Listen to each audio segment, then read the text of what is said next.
Assalamualaikum, saya Devi Rahmawati dan Adifatul Anisa ingin mempresentasikan tentang sistematika perjanjian dalam perspektif syariah dan umum. Pengertian perjanjian. Perjanjian atau perikatan menurut etimologi adalah perjanjian atau perikatan dan ikatan. Sedangkan menurut etimologi, perjanjian atau perikatan adalah sesuatu perbuatan di mana seseorang mengikatkan dirinya kepada seseorang atau beberapa lainnya. Menurut para ahli, salah satu para ahli, menurut Abdul Qadir Muhammad, perjanjian adalah suatu persetujuan dengan dua orang lebih atau saling mengikatkan diri untuk melaksanakan sesuatu hal dalam lapangan harta kekayaan. Sedangkan menurut hukum Islam, perjanjian berasal dari kata aqad atau secara etimologi berarti menyimpulkan. Sedangkan menurut istilah, sesuatu yang sedang akan sempurna berpaduan antara dua macam kehendak, baik dengan kata yang lain dan kemudian karena timbul ketentuan kepastian pada dua sisi. Dari definisi yang ditemukan di atas dapat diketahui bahwa perjanjian adalah kesepakatan yang dibuat antara seseorang atau beberapa orang dengan seseorang atau beberapa orang lainnya untuk melakukan suatu perbuatan tertentu. Rukun dan syarat perjanjian. Perjanjian dalam Islam pada dasarnya dapat dilakukan dalam segala perbuatan yang dapat menimbulkan akibat hukum. Bentuk perjanjian yang terjadi antara kedua belah pihak yang melakukan perjanjian adalah tergantung pada bentuk atau jenis objek perjanjian yang dilakukan. Rukun perjanjian. Secara umum, rukun perjanjian dalam hukum Islam adalah adanya akad itu sendiri yang terjadi dari ijab dan qabul. Suatu cara bagaimana rukun-rukun akad tersebut dinyatakan dan menunjukkan kepada kehendak kedua belah pihak. Yang pertama, harus jelas atau terang pengertiannya. Yang kedua, harus jelas kesesuaiannya. Yang ketiga, harus memperlihatkan kesungguhan dan keridoannya.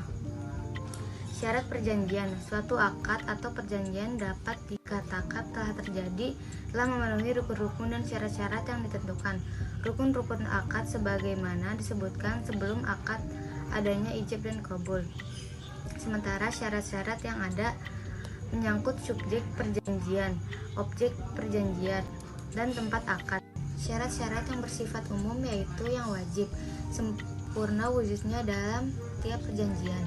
Syarat-syarat yang bersifat khusus yaitu syarat yang disyaratkan wujudnya dalam sebagian akad dan tidak pada sebagian lainnya atau tambahan sebagai adanya dalam akad nikah dan sebagainya.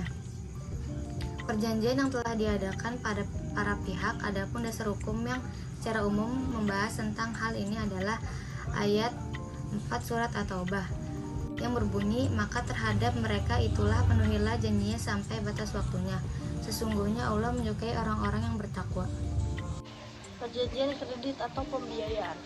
Suatu perjanjian adalah suatu perbuatan dengan mana satu orang atau lebih mengakibatkan dirinya terhadap suatu orang lain atau timbul suatu ikatan yang masing-masing mempunyai hak dan kewajiban dalam perjanjian tersebut.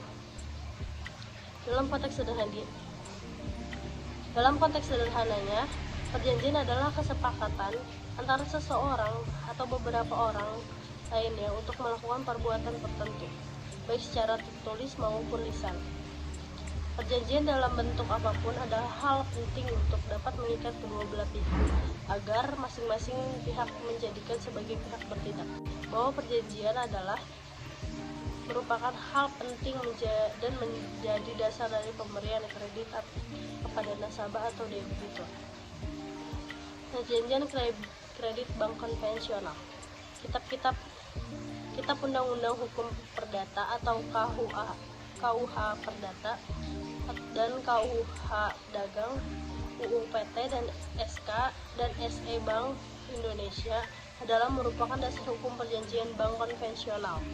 Perjanjian kredit adalah sistem perjanjian menggunakan sistem terbuka dan mengandung azas kebebasan berkontrak selama tidak bertentangan dengan peraturan perundang-undangan yang tertentu, ketertiban umum dan kesusilaan. Menurut asas kebebasan berkontrak sesuatu, Perjanjian dapat dilakukan secara lisan maupun tertulis. Bagi para perbankan sebagai suatu organisasi yang mana telah mapan dan dalam kaitannya telah tertib organisasi, serta sebagai alat bukti dan bentuk tertulis mengenai perjanjian. Tertulis telah diatur dalam KUH Perdata dan pada pasal 1320, kemudian tentang batalnya perjanjian diatur pada pasal 1381 KUH Perdata. Sekian presentasi dari kami, kurang lebihnya mohon maaf. Wassalamualaikum. Dadah Besti.